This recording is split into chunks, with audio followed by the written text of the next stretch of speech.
Hola, hoy vamos a sumergirnos en los estándares de cuidado 2026 de la American Diabetes Association y nos vamos a centrar específicamente en el manejo del paciente con diabetes dentro del hospital. Esto es, una auténtica hoja de ruta para la práctica clínica diaria. Así que, venga, vamos a ver los puntos clave. Vale, este es el plan que vamos a seguir. Primero, vamos a entender por qué este tema es tan importante.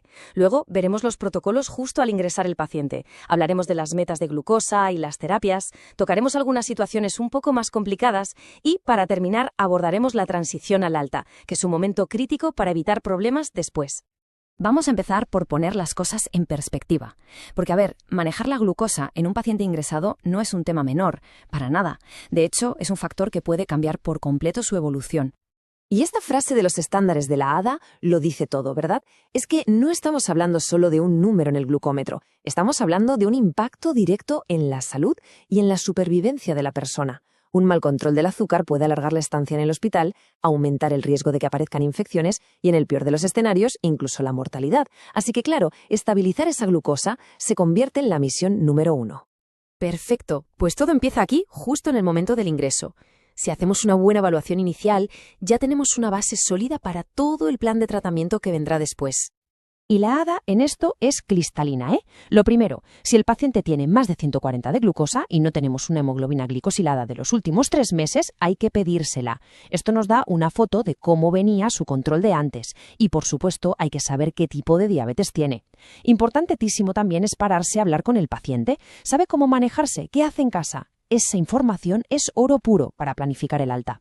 Y claro, el hospital tiene que tener protocolos claros para actuar rápido ante cualquier alteración del azúcar, sea alta o baja.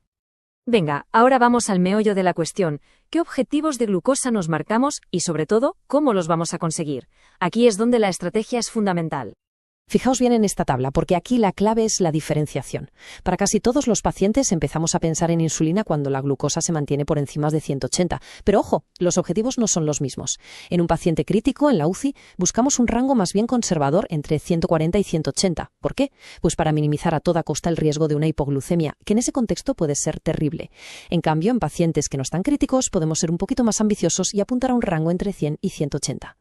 Y aquí tenemos un punto que es un cambio de mentalidad importantísimo, aunque ya lleva tiempo con nosotros.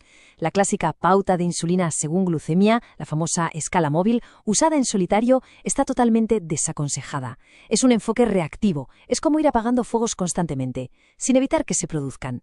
Lo que se recomienda, el estándar de oro, es un régimen basal bolo. ¿Qué quiere decir esto? Pues que ponemos una insulina basal que cubre las necesidades de base y luego bolos de insulina rápida para las comidas. Es un enfoque proactivo, que imita lo que hace el páncreas y es muchísimo más eficaz. Este es un momento súper delicado, pasar de la insulina por vena a la insulina pinchada. Para que no haya un pico de azúcar de rebote, hay que hacerlo con precisión. El punto clave, el que no se nos puede olvidar, es el solapamiento. Hay que poner la insulina basal subcutánea unas 2 horas antes de quitar la bomba de perfusión. Esas 2 horas son vitales para que la insulina pinchada empiece a hacer efecto y pueda tomar el relevo sin problemas.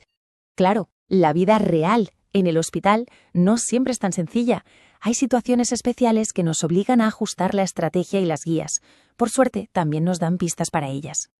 Aquí tenemos varios ejemplos. Con los corticoides ya sabemos que el azúcar se va a disparar, así que hay que adelantarse.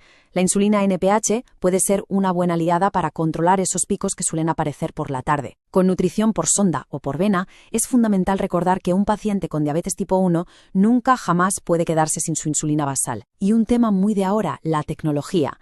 Si un paciente viene con su bomba de insulina o su monitor continuo, se puede valorar mantenerlo, pero siempre y cuando el hospital tenga protocolos claros y personal formado para ello. Y llegamos al final del ingreso, que es un momento de máximo riesgo, pero también una oportunidad de oro para hacer las cosas bien y evitar problemas futuros. Un buen plan de alta es muchísimo más que dar una receta.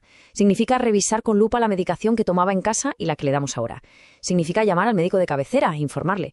Y sobre todo, significa sentarse con el paciente y asegurarse de que entiende cómo medirse el azúcar, cómo pincharse, qué hacer si tiene una bajada o si se pone enfermo. Es crucial también que se vaya con una cita de seguimiento programada y con la seguridad de que podrá conseguir sus medicamentos. Es cerrar el círculo. Y si alguien todavía se pregunta por qué tanta insistencia con el plan de alta, bueno, pues que este dato hable por sí solo. Entre un 14 y un 20% de las personas con diabetes vuelven a ingresar. Es casi el doble que la población general. Es una cifra brutal que nos obliga a tomárnoslo muy en serio.